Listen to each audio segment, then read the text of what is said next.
What's your background, Brian? How did you get into podcasting? So I background play rugby, coach rugby. I played say underage with Ireland, different age grades, and then moved to the States to do a master's and playing coach. And I'm still playing now post COVID, coaching in university. And the reason I got into podcasting, I just love chatting with. One of the kind of reasons actually is I know a lot of guys who play at higher levels now, and I don't like the way the media ask questions. And like whenever I hear Mm. someone who I know, I'm like, that's not him. And he's given Hmm. these kind of awkward questions or awkward answers because he's been backed into a corner and talked about selection. What are your thoughts on the coach? This, that, the other. And I'm like, oh, so I just want to have a chat with people, and I enjoy chatting with people, and I want to help young players by hearing from players and hearing from coaches and that kind of thing, because I certainly didn't have it when I was 15, 16, 17. I wouldn't have been great with the mental side of the game, like, would have got nervous, lack self-belief, confidence, all that kind of stuff, and I would have benefited hugely from hearing podcasts like yourself and Jay Carter, or Hmm. hearing different, just hearing from different people, hearing from players, hearing from coaches. I would have benefited hugely from that. So I want to do that to help young players. Wicked, wicked. The irony is, if I'd had me and Jay Carter listened to when I was 18, we wouldn't be talking now. I'd be living up in Valdez in Alaska or in Whitehorse or somewhere. I'd be skiing them out. I'd be skiing. I'd probably be dead actually from Why? a skiing accident or something, an avalanche or something. I would have been. I reckon I'd have completely different life path if I'd had the same conversations that I have now when I was to my 18-year-old self. Like, obviously, you've got to go through your experiences to then find that freedom, I think, and wisdom, or knowing.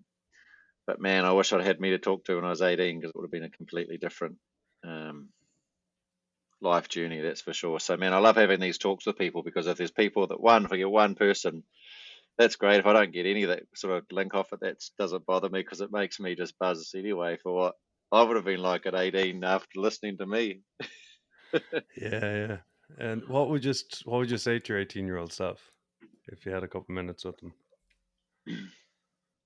I'd probably be listen listen very carefully to your gut.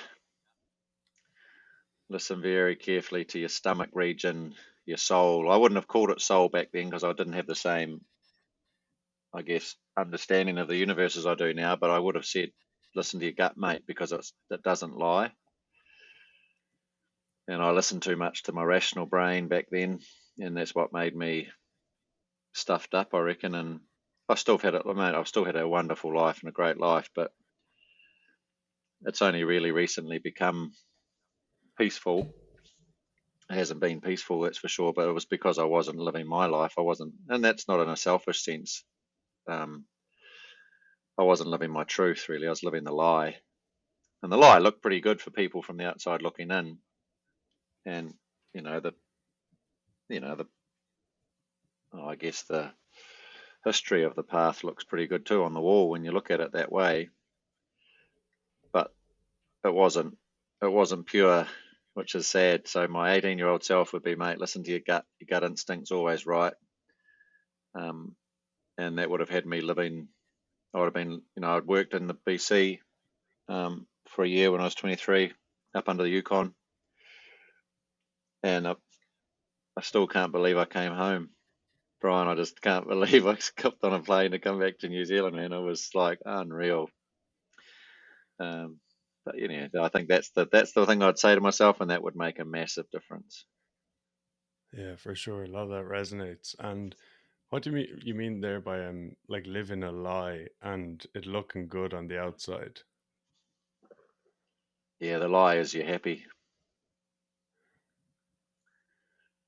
Yeah, and Yeah, you because reasonably are, but you're reasonably close to happy, but it's not pure. Like I talk about living in the fourth standard deviation to the right of the mean, and that's a hell of a special place to be in. You know, the other end, fourth standard deviation's easy because you just get locked up. But the other one, you're having to carve your way and stand outside the group, and you're an outlier. You know, you're committing to be a wolf, not a sheep, and that's a hell of a lot of work, and it's a hell of a lot of resilience and grit and patience and determination that's needed to live in that space. And so when you live in that space, you can't hide anymore from the truth. And so even asking someone whether they're happy or not, people will say they're happy, but they're not. They're making a decision based on a rational equation of what they've achieved, what they're achieving, how attractive she might be, what the street is they're living on, what car they're driving, what job they've got, what people are saying about them on social media, and they go, yeah, I'm real happy, look at my life, it's amazing. But in their dark times or quiet times, they're quietly, they just quietly know it's not in harmony, it's not quite in the groove, and there's something missing, but they can't put their finger on it because it's too big a truth to actually sit down and say, oh. Yeah, it affects you, doesn't it, when you're not living your purpose and like having your days in a line with your purpose. And Mm, what you say there is trusting your gut and mm, listening to that. yeah, it's the difference between dying slowly or living your life. Most people, Yeah, sadly, are just dying slowly. yeah. I've heard you say before as well is that some people there's living and then there's living, and some people Mm, think they're mm, living, but they're really just in bullshit world. yeah, totally. Yeah, and that's what we're conditioned robots, really. So it feels a bit harsh calling them bullshit world, but they are, um, and they genuinely think when they make their analysis that they've got it ticking over, but that's just because they're making that evaluation against a prescribed set of expectations or prescribed set of rules. Yeah, They're just and do you ticking think? boxes. Yeah, I've kind of thought about this before. Do you think there's correlation between that and midlife crisis? Yeah, I think what happens when you get to a certain age, you're forced not to care about some things that you did care about, and then that's when the I guess the crack appears or the cracks appear, and then the dominoes start falling at that stage, and you get to that point where it's half time. I like to think about half time, the ref's just blowing the whistle and the oranges are out, and you get an opportunity to check your game plan and how things have gone for the first half, and you're just like, oh shit, I've only got half to go, and that's the dissonance or the distress comes from time running out, and it forces Yeah, people to get truthful then. yeah. It takes a lot of courage, though, doesn't it, to follow your gut and, like you say, to be an outlier, to be a wolf, not a sheep. Mm. You've got to be prepared to be alone, stand alone. The irony is, though, by being that way or finding that type of purity, you start belonging more than you ever have before. What do you mean by that? Well, when you can find stability inside yourself to the degree that you then don't need the social affirmations that you're important or worthy, it means your connection and resonance with people moves to a level that you've never experienced before, because when you listen, you're genuinely listening. The feelings you have are not based on a contingency that you need them to think you're A, B, and C to feel good. So the relationship becomes pure. That could be, for an intimate romantic relationship, it can be with your children, it can be with your own parents, it can be with your brothers and sisters and your friends. So it's not until you find that freedom that you no longer need an external check to find yourself that you can truly connect with people, because otherwise it's always noisy, it's always polluted, it's always contingent. There's always some sort of transaction happening in the interaction between people because they're both playing the game. They're both dancing the dance of insecurity and needing to belong. So there's no genuineness in it.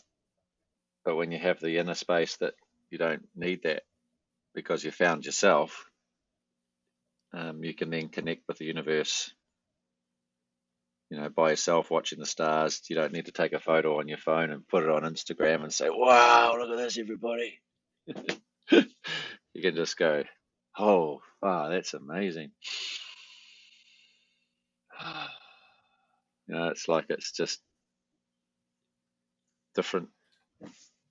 Yeah. And how do people get there? Say if they are like, I understand like a lot of what you're saying and it resonates, and but like people who are say like worrying about what others think of you, following the ideals that you think you're meant to follow, like you're saying earlier, drive this car, live on this street, Mm, have this job, whatever. Like you mm, listen and hear what society say. That is what success is. That is what you're meant to do. So people who are on that path of following something that they've been told, prescribed, this is what you're meant to do, but they are kind of understanding that, wait a minute, this like I've got this job, I'm living here, but is this all there is? Like, what would you say to someone like that? Like, does it just take courage? You just have to, like you say, listen to your gut and follow it. It's not easy, is it? yeah, you're right. It's not easy, and because by that stage you get to that place, there's so many layers attached to it too. You've got a mortgage, maybe a massive business. People rely on you for their income and livelihood. So you might have worked through the layers over the years and have been incredibly successful, and then ironically, it's also a trap. So sometimes it's incredibly hard to have those reflections because it often means that there's change required. So for a lot of people, they won't because it's just too big a transformation. And then usually that'll happen when they have a diagnosis of cancer or something, and the doctor says you've got to change your life, and then they do, but some don't. So I like what you're asking because I'd like them to get there before there's some sort of diagnosis that forces them to have to back off and find their way and go on sort of some life pilgrimage and find it. Because sometimes people do that and it's a real massive trauma for everyone around them because it's such a, if they do it too abruptly, they get the process wrong. I guess the way that you find that space is, like you and I are having the chat now, and so some people will listen to that and there'll be a little bit of a, oh, that's making sense. Like you're saying, it resonates with you and it resonates with me when I hear other people talk about it like this. I think, yeah, I get that. And I don't think it's a complicated equation, but it's a really difficult one.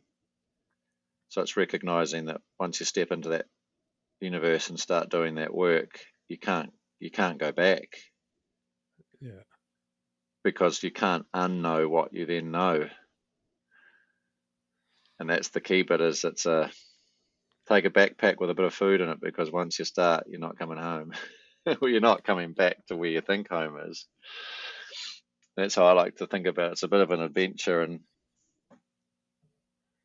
you've got to follow. Yeah. That's why we talk about following the gut. So I think the layers. Let's look at the layers. There's listening to the unease that sits there when you get that trigger and go, oh, okay. I'm going to give myself permission to look at this a little bit, but I don't have to. I don't have to do radical change because some people want to do soft change, and then other people, are really ready to jump in, and they're just extremists, and that's one. Either there's no right way of doing it. You can be on that spectrum. So I guess there's an equation that I've settled on which I hold to with all my work now with whoever I'm talking to, and the equation's quite a nice way of helping people see a way forward once they understand they've had a handbrake on and they've been limiting themselves and they're not living freely. So they have the awareness moment, and they go, okay, so I can see I've got a handbrake and I'm not living fully. Okay, cool.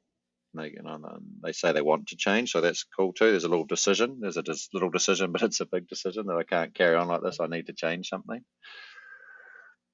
So there's a decision in that space, and that's all pretty quick. They're aware. Handbrake's killing me.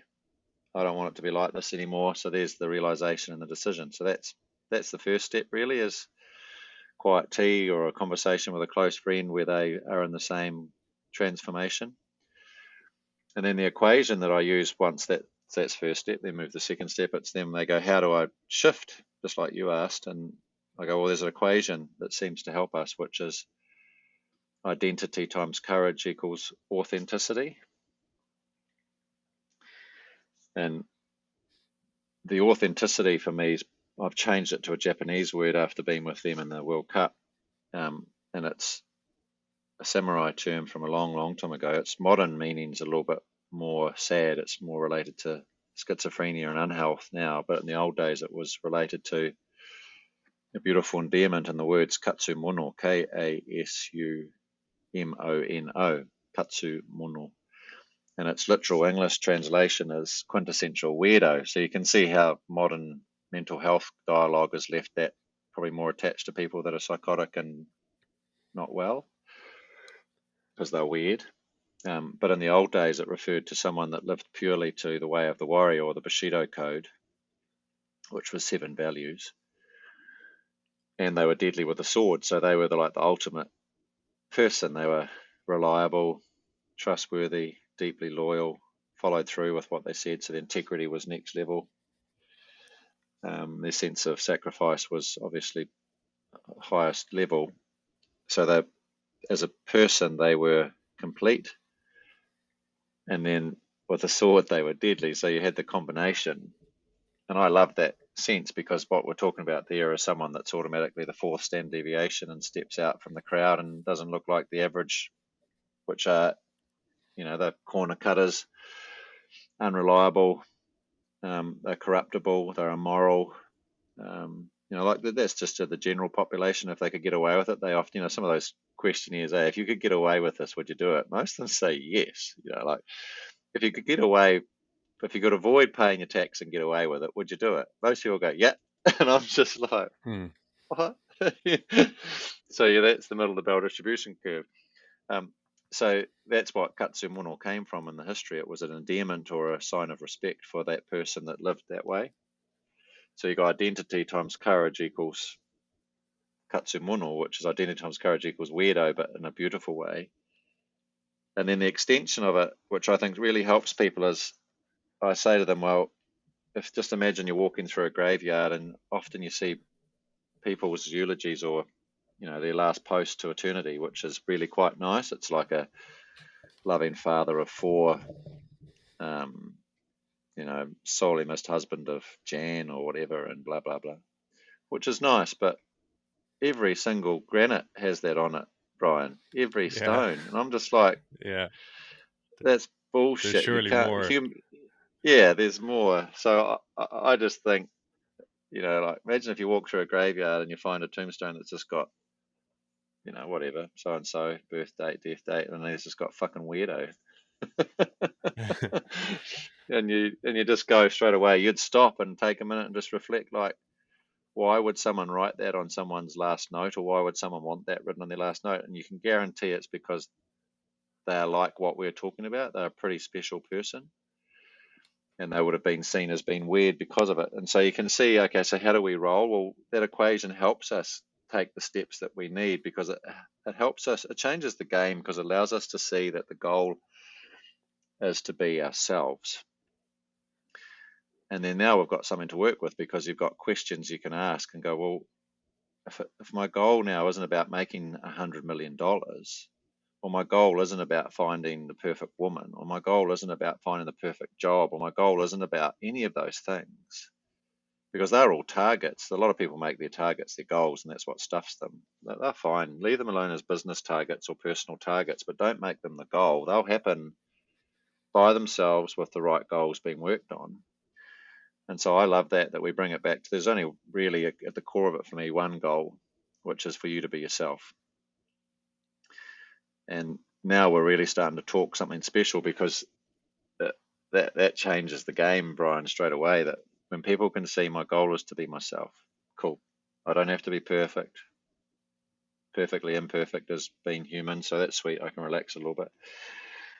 And then you go, okay, so what does that mean? And then that's where the equation gives them some guidance. Because when I meet with people, like if you and I were meeting on more of a mentoring conversation, I'd be asking you to help me understand who you are.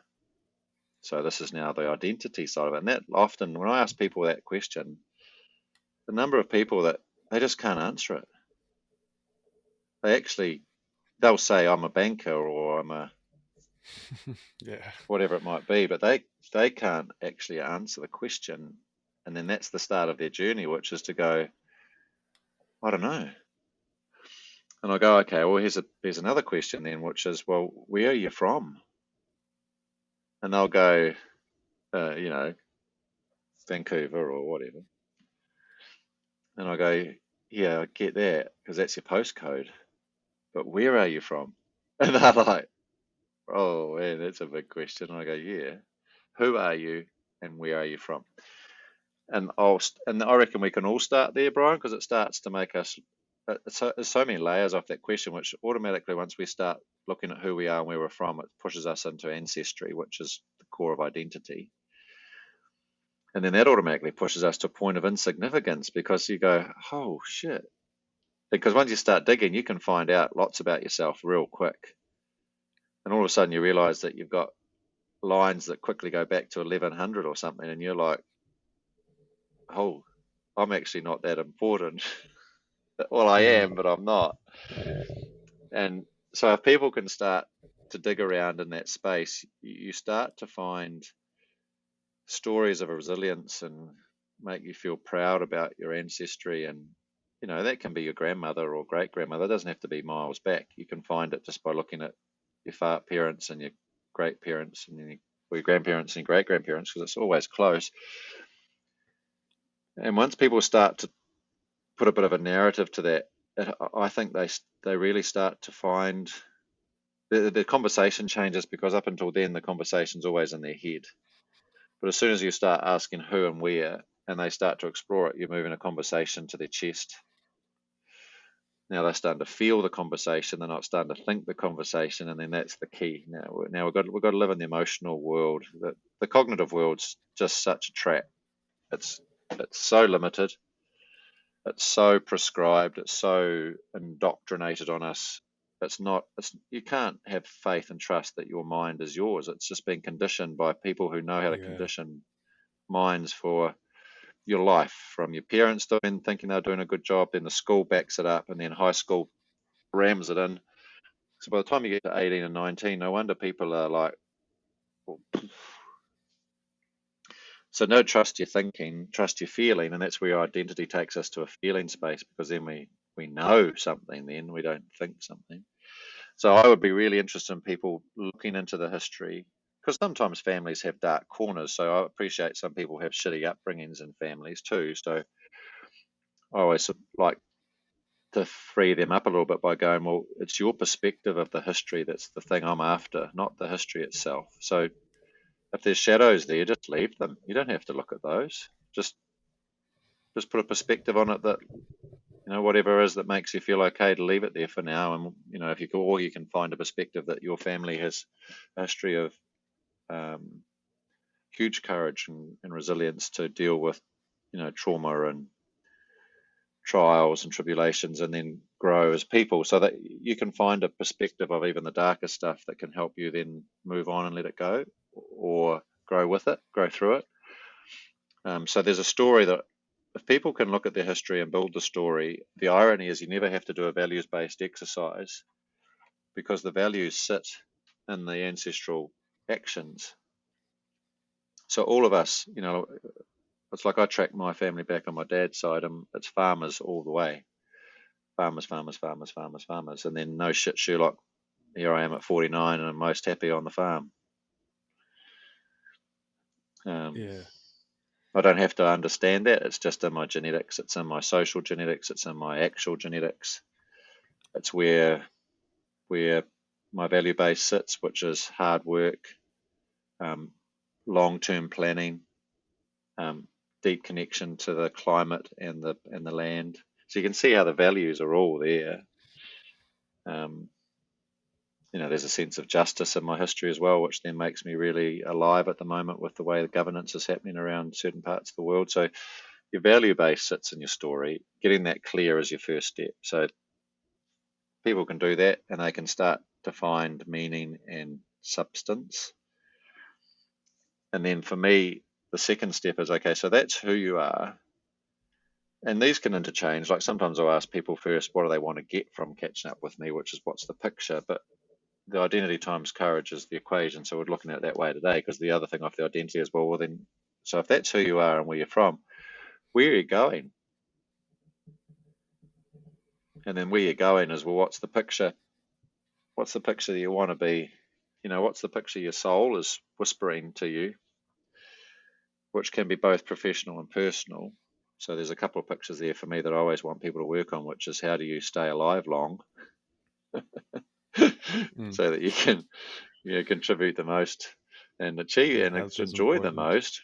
Yeah, so I always have the inner circle, which is you, and then you get into a groove for the second circle, which is your close relationships, and your third circle, which is I guess the things that you want to chase professionally and tick off. So I just work in those layers, but I want a picture with each of those, and people take some time to get that right. So I've got clarity on who they are, what the picture is. And then the third layer is part of the identity as well. Okay, so what are your expectations or your beliefs about success? Because unless we have clarity about how unconsciously we influence whether we're pleased or proud of what we're doing, for example, if we have success or expectation as I have to be perfect, you're buggered, because you're going to You'll be never be careful happy. and you'll be careful and conservative when you need to be courageous and spontaneous. So you spend up your whole life risk averse and repressed or handbraked. So in rugby it's very easy, because when I work with rugby men, it's like we talk about what's the expectation, and they go, oh, to win, get selected, play well, don't miss your tackles, etc., etc. And I'm like, oh yeah, so they're your targets that you made your goals. And they're like, oh yeah. I said, well, what's the goal? And they're like, I don't know. And I said, I do, because rugby's just combat, isn't it? And isn't it a creation for us to have battles, and isn't it essentially a war across a campaign, and each game's a battle? And they went, yeah. And I said, well, what's the summarized ultimate goal? And they're like, I don't know. I said, well, it's to die with honor. And they're like, oh. And then all of a sudden the lights go on, and they're like, oh, so the goal of rugby is to die. And I go, yeah. The goal of rugby is to go so hard that the coach has to pull you off, because you just can't get off the Mm. ground and doing your job at the same time. So the GPS will tell us whether you're doing that or not. And you can see how, but that's the same with life, is ironically, the goal of life is to die. We're all going to, Yeah, that's the one goal, is we're all here in the end to feed the ground, so that we can nurture a tree or something. Like we're actually food for the universe and food for the planet. So and if we can think about getting our expectations right, we can go, okay, so our expectation is I just throw the kitchen, or in New Zealand we say throw the kitchen sink at it, which is to give it a good nudge. There's the goal. So you go, okay, so identity is who I am, where I'm from, what's the picture I'm wanting to go to, where am I going, and then what's the expectation I've got of myself, which is not to get it. That's the target. The actual expectation is just give it a good nudge. And you can see how there's a heap of work people can do in there to start freeing them up, because if that's got variation to what and how you're living now, that's where the courage comes in, because the courage is, without the courage you can't bring the picture alive, because careful conservative coward is how we operate deeply unconsciously when we're living to perfectionism, which most people are trying to do. They're trying to be perfect and trying not to be imperfect. They'll never release, and the release is, well, we've got to have a conversation. There's a conversation usually that needs to happen with people when your pictures are there's a different picture. And so you can see how the courage bit's critical to then bring a plan into place, which might be, okay, so my relationship, I've got to talk with my wife, or talk to my husband, because this is something that needs to be talked through, or my business, or the business that I own. There's always a conversation. And then off that conversation is with yourself is, well, what's the weekly schedule? What's the plan? because the plan should then show me that the picture that you said that you're moving towards is real. And now every day, and this is where it becomes really simple, is that we get first all those pieces in place, and then you've got a plan. So the only goal now is integrity.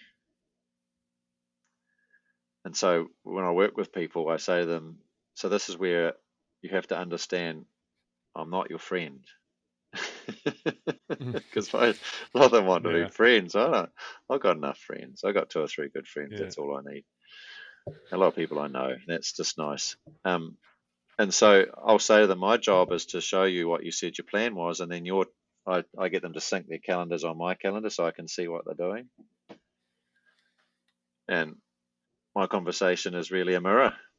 You said you were going to do this. If you did, great, well done. Talk me through how you got yourself to do it.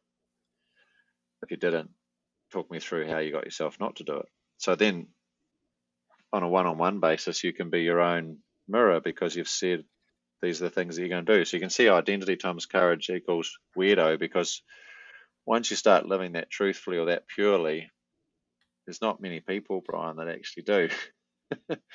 you yeah, start to look you start to look pretty weird.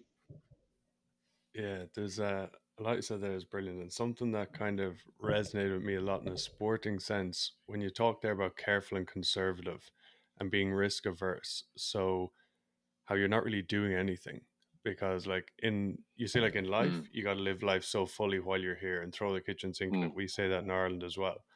And mm. then in That's why the Irish and rug Kiwis get on so good. yeah, exactly. And then when playing rugby, it's something that I my whole life has kind of frustrated me a bit, but even I'm still battling it a bit now with say the team I play with, and I coach, so I think I've imparted on the players I coach, but like you got to dare to be great. You Mm, gotta you gotta dare to be the best version of yourself that you can be, and you will make mistakes.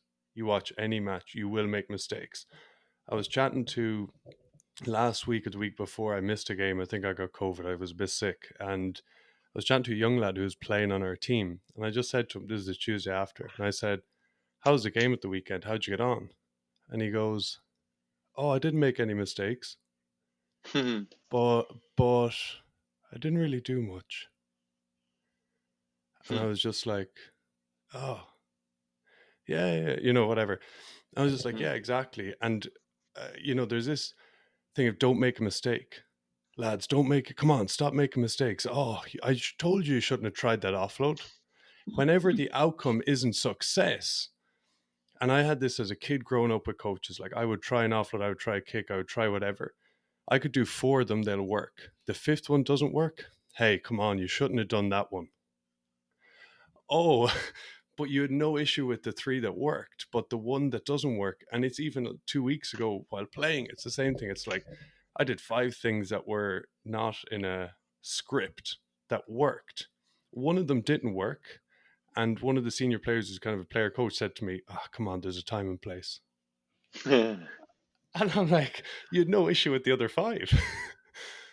And I just think it's like as young players as well, like there's such a fear of making a mistake, and I think as coaches as well.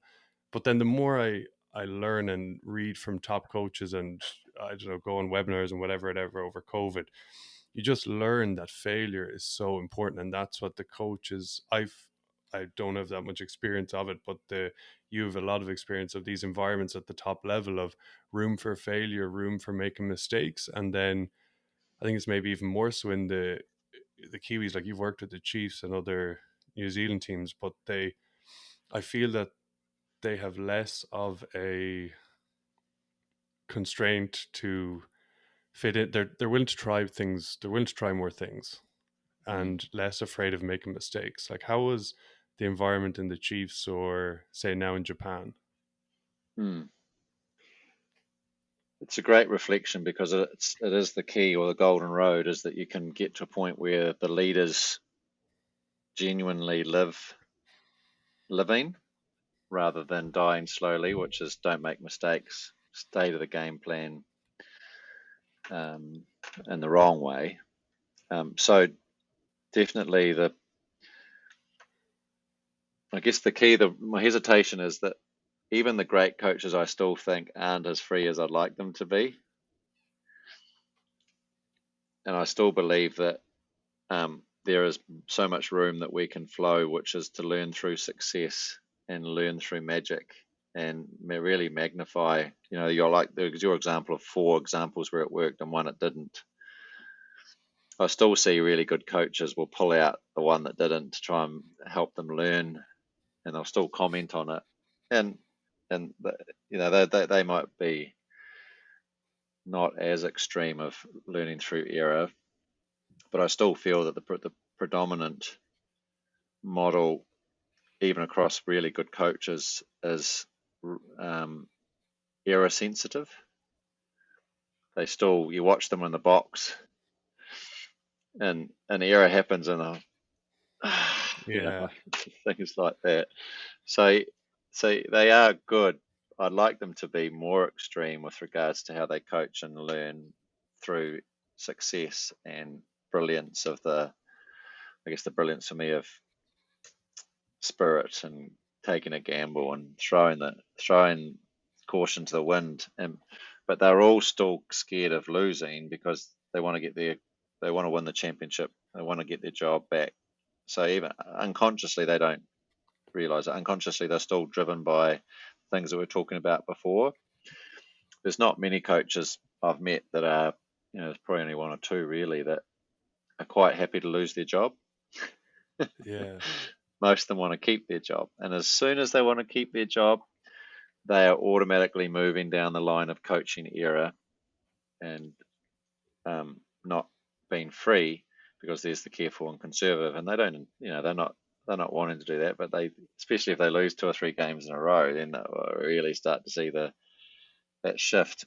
But the coaches that are happy to lose their job as long as they live the way and are proud of the way, that's very special.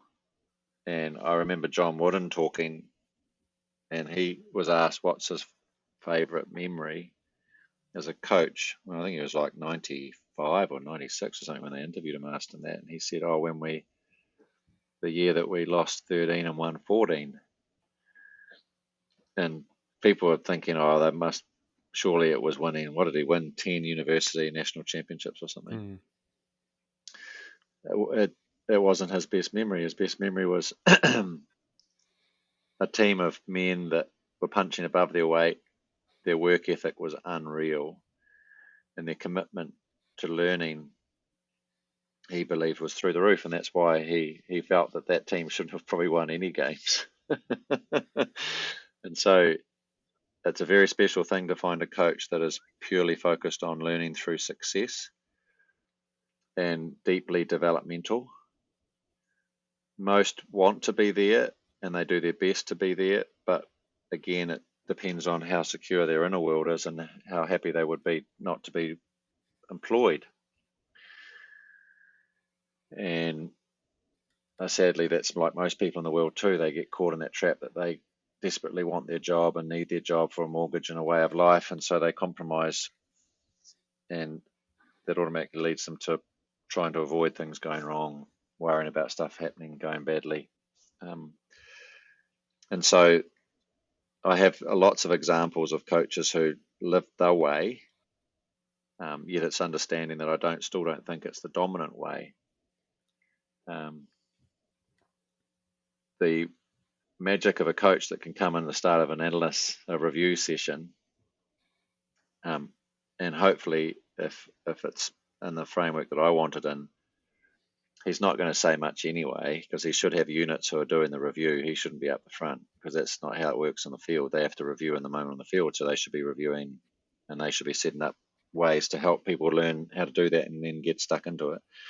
But let's say it was the type 5, you'd want them, for me, you'd want them to show 4 or 5 clips of magic, or 2 or 3 clips of magic and magnificence, and then to review that based on their plan that they had for the campaign, where they were in regards to the numbers, and if they were on the right track. And if they're on the right track, at that point, I don't think they even need to look at the error because I've learned what they need to learn. Because whether you go through error or success, once you hit the grass, the plan still looks the same. You still have to train the same stuff. So I'd rather they train that same stuff off the high of like one moment of magnificence or magic where it worked, and then chase it again and chase it again and chase it again. The skill acquisition can happen through skill set. You don't need to hammer a point where it didn't work for them to get. They're not going to get better skill acquisition by hammering them. No, you So don't that's pretty actually learn special. anything. Yeah, you don't. No, By showing the no. mistake, you don't actually learn anything. It's like because you can't see it done well. Like if you show, um, I don't know, a pass that goes behind doesn't go to hand, a move that doesn't work, you're not seeing, as you say, you're not seeing success. So you're not actually learning. You're just like, oh, that's what it's not meant to look like. Mm. But what's that meant to look like? Yeah, totally. Yeah, and it's always, over the years, no matter whether we go through a moment of magic or an era, um, once I hit the grass, the plan's exactly the same. So it was a choice. There's a choice about what we looked at in the sitting bit before we go and put our boots on and go on the grass bit, because the grass bit's always the same. It's just that the only thing that's different is the player's spirit when they get the grass. They might be like, oh, fuck. Versus, yeah, let's chase that again. Yeah, Yeah, and and then the coaches obviously have to create an environment or create an environment where the players are always just wanting to chase that and do it again versus yeah, having that fear yeah, of making a mistake. And yeah, when you're talking, I love the part about identity times courage equals authenticity. And when you were speaking about that, I think, I don't know, we were talking about like a life example, but the person, and sorry, the quintessential weirdo, and the person that I was thinking of a rugby point of view, and I just kept thinking of Carlos Spencer. Like he was like my idol growing up. mm, And he was just someone who kind of like danced the beat of his own drum and just did, just like played in a different way, but was very authentic. And because of that, there was just so many brilliant moments. And I think it happens a lot. Like, say, Marcus Smith now at England growing up was one of those as well. He just did things. It's like, wow. But, and there's been lots of players like that. But I don't know, then coaches, it sometimes happens. I don't think it ever happened to Carlos Spencer, but sometimes happens and you see great things when players are young and then they fit into a square peg or they get kind of beaten into, yeah, work on this, do this, don't do that, don't do this, do that. And it kind of goes, that magic goes. yeah. It goes and it can go very quickly. If the culture's a repressive one because of that, then it doesn't take much to shift somebody. Punch someone in the face. You have to punch them once for them to be a little bit, just a little bit more cautious. And that's what it is. It's a psychological punch. Yeah, so true. How have you found working with Japanese players versus Kiwis? Unreal. They're, I've, I didn't really know what to expect when I went over and worked with them, or what we'd find from the psychological side of things, and I find them to be yeah, I would rate them as the best rugby players I've worked with in the sense of what you and I are talking about in their application to making the recipe. Very open-minded, especially the younger guys. Um, Very open-minded, growth mindset. Work ethic is next level, like unreal what they'll do in a day and be very comfortable to do that. So their training ethic is through the roof.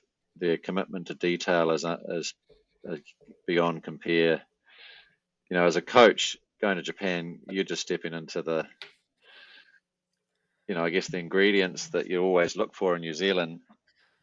The the challenge with it though is for them to step outside the square. The challenge for them is to not be so rule bound. The challenge for them is not to be so do as you're told, because it's a balance of both those things. Like it's their greatest strength is their greatest weakness as well.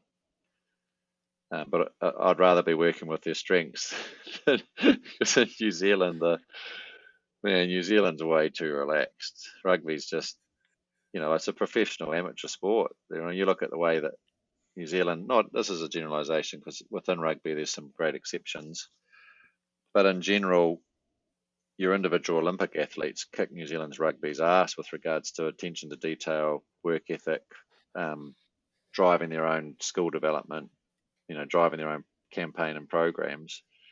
Whereas rugby's done a good job to breed um, learned helplessness in some ways, where I think we're not growing enough maturity in the young men coming in, and we just do so much for them. I think it ends up kicking us in the ass when they get under the pump. So Japan, unreal layers there for growing greatness, and I think they're going to be a rugby force to be reckoned with in another generation. I think it's that their only issue now is depth. The top players in Japan are, I think, equal and competitive with the best in the world, and they showed that the last World Cup. The thing is, it's that they just need a little bit of time to get that depth underneath, so that they don't have to play the same 15 in every single game of a World Cup. So that's real exciting about what's growing over there, and people, I think the World Cup people really stopped and reconsidered Japan. So it's exciting, and that's their work ethic and the stuff that we talked about that sits underneath that for me. Yeah, for sure. And yeah, it happened, I suppose, with 2015, that when they got against South Africa, and then Yeah. obviously beat Ireland last time, and they've for sure been going in the right trajectory. But Mm. interesting there, like the work ethic. I listened to Eddie Jones' book, and yeah, that it was incredible. He mentioned as well, and he said that at one point they were training 3 times a day. They get up like 3 a.m., train, back to bed, up at 7 a.m., train, back to bed, up and train again, like as in just like ridiculous training sessions. It's something a player asked me before about overtraining. And have you had to, what is, have you a view on overtraining, or how do you quantify that? Like, Yeah, the science is there's a couple of layers there. There's science and psychology. Sevens has shown for a long time that if you get to a band of high intense work and stay there, your injury rates are lower than if you come off and try and get back up. That's my understanding. That's just my layperson understanding of it. Is it yeah, better to be at a high level and stay there than to chop and change? So I guess for me, that often I'm listening to trainers talk more psychological limitations than what the science says about what's too much. So with regards to the physical side of training, I don't really have a view on what's too much, but the science does. yeah, Because the body, if you take emotions and psychology away from it, at the end of the day, the body is a physiological thing. So there's huge science about what's enough and what's too much, and what that then leads to, your neurological fatigue and overload at that level, and then, damage. So I think the science is really clear that most people can do more than they think they can. So I think that's the key bit there, is that most people think they're training at the top, but I don't think there's many that are. So then the second layer is psychologically what sits underneath for people. And again, if we come back to what we talked about earlier, the difference between passion and obsession is we're doing what we love with who we love. Now, those people never burn out. mm, The pure place of doing what you love with who you love, you don't burn out. You just get exhausted and have to have a sleep because you're buggered. And you combine that with a good sports scientist, and you've got a lovely combination. The athletes or rugby players that would say they come and say they need to have a mental break, I'd often find that their own sense of identity isn't as strong, and there's anxiety and insecurity and feeling like each week's a challenge for them to overcome their fear of failing and fear of imperfection and deep desire to be perfect. So you can start to see how there's more in that space. They feel like they have to train, otherwise catastrophe will happen, or they have to do this, otherwise this happens. And now what we're talking about is obsessive. It's a It's an equation that's set up on you have to do A, B, and C, otherwise this is going to happen or this is not going to happen. That's not passion anymore. And so those people do, I believe, psychologically burn out because it's a different pathway. So overtraining, um, A, most people are undertraining and they think they are overtraining or they're training enough, but they're not. And B, that the difference between passion and forced action is monumental. Yeah. And so when you're saying there about obsession, is it, and say burnout or mental fatigue, is it good for players to take some time to think about what they really want to achieve, like what their say ultimate goal is and what why they're doing it, and to really have the fire burning for that?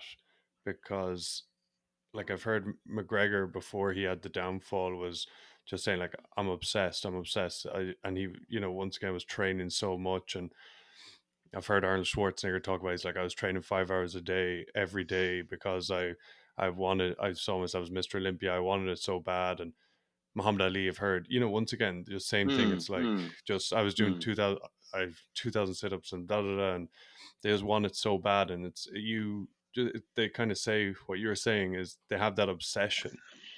mm, But if somebody, say a player is getting burnt out and be like, oh, training tomorrow, oh, couldn't be, mm. or is it, where's the disconnect there is that they don't have they're not obsessed about an ultimate goal. Is that it?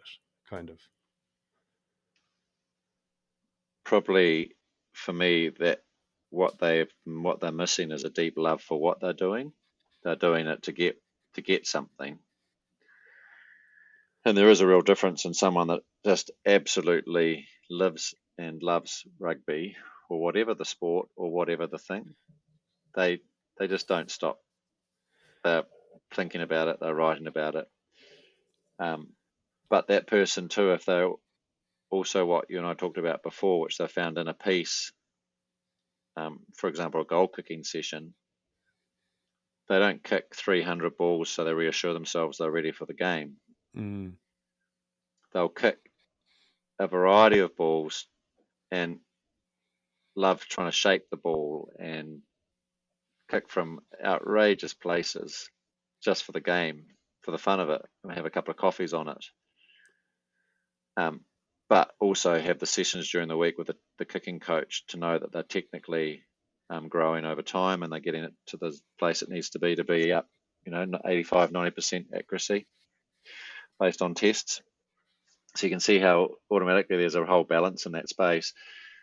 But they may choose that they would rather have rugby than a wife.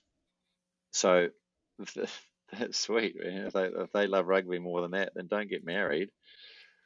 Um, but if they are married, then they can finish their session and go home and be dad and be husband and recover and stretch, and they're really, really relaxed with life because they've got that in the sense of rugby is their life. Because a lot of people say to me, "Oh, you need to be careful you don't make rugby or your sport your life," and I'm like, "Why not?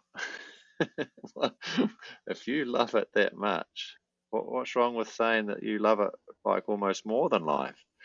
Because a lot of people say to me, "Oh, they need balance," and I go, "No, they need love, and then they need courage. So they need to have love and courage, and then accept for maturity that making this decision means that they can't do B, C, and D." But don't get to 40 and say, "Oh, I should have had a family." You're like, we had this discussion. Because I Mm. love the definition of maturity, which means that at the end of the day, you're able to accept your decisions and the consequences of them, good or bad. And that's a pretty special place. So I'm not so fussed on this whole thing about balance. I'm more fussed on finding your truth. You're finding your truth inside and doing what you love, and then that would be a great life. Imagine doing that for your whole life, playing, coaching, managing, helping out, putting the flags in, putting the pads up, helping out on the bar, making food, and then having a heart attack in the club rooms. Like, what a life! And if there's a lady there and a family there, well, then they're going to be part of that too. So you can see, I do just want to challenge people a little bit about saying I have to be balanced. I think you have to be honest. And so that's the passion thing again, like there's just something in that space where if they didn't do it, they would be depressed, but not from a point of what obsession is, because that's not depression. Now we've got something else going on. But yeah, it's Hmm. finding what you truly love and then pursuing that Yeah, fully. yeah, and then dying, Yeah, and that can, and literally. that obviously then, as you say, changes over time. And I think it's important then, or is it, with not tying up your identity with what you love at that moment. So say like with a player, like being like tying up your identity, like the things I loved when I was 16 are different to the things I love now, and I'm sure they'll be different when I'm 40. Hmm. And it's Hmm. like, if you just mentioned depression, but like if you tie up your identity with being a certain thing, and that's all you are, like it's great if all you are is a rugby player because you love it so much, and that just fills you with joy and love, and every day is great because of that. But I think if you get tied to it, and then Hmm. it's taken away and you're not flexible, then a depression can come there. Yeah, it's understanding that the rugby is merely the vehicle for how you live, Mm. and then that's really the key essence of it, is that you love rugby. It's the vehicle through which you express who you are from your ancestry. Then it's listening to the heart or the soul, because at some point it may no longer be rugby.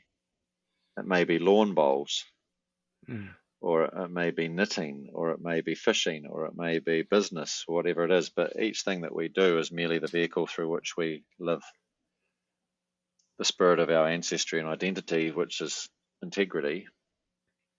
So a day where we go, okay, um, rugby isn't it?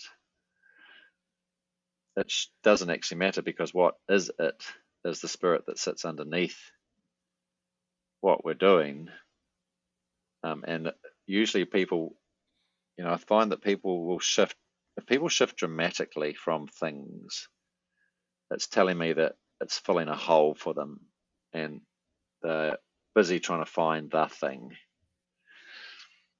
And so usually there's a bit of a discussion about, you've tried 16 things. Like, yeah, I just can't. I just want to try this. I want to try that. I want to try this. I want to try that.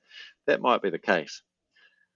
But what I find is that people like that often are quite unsettled inside themselves, and they're really trying to search out something that they can't figure out. Because in the end, if a life's lived well and we want to be, contribute at something and be good at something, if it's something you want to be contribute a lot to and be really good at, you're probably only going to be able to do one or two things in your lifetime, Mm. because it actually takes that long. And I still believe that our ancestry holds the place of purity in what we then do. And so you also, I guess it's that maturity decide to say that, you can't. The maturity is understanding the impossibility of trying to do everything, and then having the humility and deeper layers to cut off from other things and just go, well, this is it. This is this, and it's this, and then I'm going to die. Sweet. Yeah, I don't have and to. I I think don't have to go to every single place on the planet. yeah, and I think when you mentioned there's someone doing 16 things or doing everything to try and find what it is like you mentioned earlier. It's probably the answer is to slow down, Mm, look inside, and listen to your gut, and mm, then you'll find the answer of what it truly is, versus, I suppose, as you probably say, being in your head and kind of thinking, mm. oh, society now says do yoga, society now says run marathons, society now says do an Ironman, go cycling, do Yeah, this, and you're yeah. doing all these things you hear. Yeah. You've been on your time. Thanks, Emil. One more thing. What and I'm sure it comes up a bit, but what is a good way to deal with nerves around performance? It's merely a distraction, and it's just briefly, because I need to move on. I love the Taoism and the Yin and Yang philosophies, because a lot of people try and stop their anxiety, and yet the universe. talks about dark matter being the most powerful energy form known in the universe. And I believe fear and anxiety is our dark matter. So I never want to stop an athlete's anxiety. If they say, I say, how you going? They go, I'm nervous. And I go, tell me what you're nervous about. And they're like, tell me. And I go, are you petrified yet? I want them to be terrified. Because if they're terrified and they're also living their ancestry, if they can bring courage to that, we now have harmony between the light and the dark, which is now harmony in the yin and the yang. And now we just have available energy to focus into an action. So again, it's perspective. You've got to have the right perspective of your emotions to then be at one with them and welcome them and embrace them and then use them. So there's a couple of things under that, which is the perspective is key, understanding that often the stuff that comes off the emotion is a distraction, which is the cognitive world. And the cognitive world is all distraction, good and bad. It's just a distraction of the unconscious space. And then recognizing that, well, then you can then understand that you should be training breath, doing breath work to train focus. So I believe that all people should be doing breath work for health anyway, but breath work also then leads us to be able to focus better, concentrate better. And so all the athletes I'm supporting, I expect them to do that. And if they then say that they got the better of me, all they're saying is that they got distracted. My anxiety got me, they got distracted. My hope got me, my confidence got me, whatever. I thought I was just going to get that kick, now they're distracted. I was terrified I wasn't going to get the kick, now they're distracted. So it just simplifies down to they've just shown me that they aren't mentally fit and focus. And I just set that up as focuses on the training every week. They have pressure testing to train the focus, to deepen the focus, and then we go at it. So I want them to be scared, I want them to be worried, I want them to be afraid, because that's normal. But then I want them to have done the work to be able to invite that, embrace it, and balance it with courage. And then they should be just fizzing at that stage with just energy. And then you better hope this whistle's going to go shortly, because they want to go and beat people up. Yeah. And if they can't, well, then that's the bit. If they've got to that space and then there's no game, that's like now you got, because they're just that they're just waiting to go and Ready jump in the to erupt. cage. Yeah, that's Yeah, brilliant because you harness that nervous energy into adrenaline, and then, as you say, you're going out to battle, and then yeah, you're getting at it. yeah, Yeah. Thanks so much for your time, David. It's been unreal. Greatly appreciate yeah. it. Love chatting, Brian. Cheers. Before you go, just with your book, how can I get that in Canada? I just looked online. Is there a way I can order it here? Yeah, it's a tricky one, isn't it? If you want it there, email me, um, which you can do off the website, and then Okay, just give me your address in Canada, and I'll just post it to you, and then I'll just let you know how much it is, with the postage on, and then you can just do an international transaction that way. perfect. Yeah, yeah, wicked. Aw- Thank you. Awesome. Thanks a million, Cool. David. Cheers. Yeah, Really really enjoyed it. It's been a lovely chat.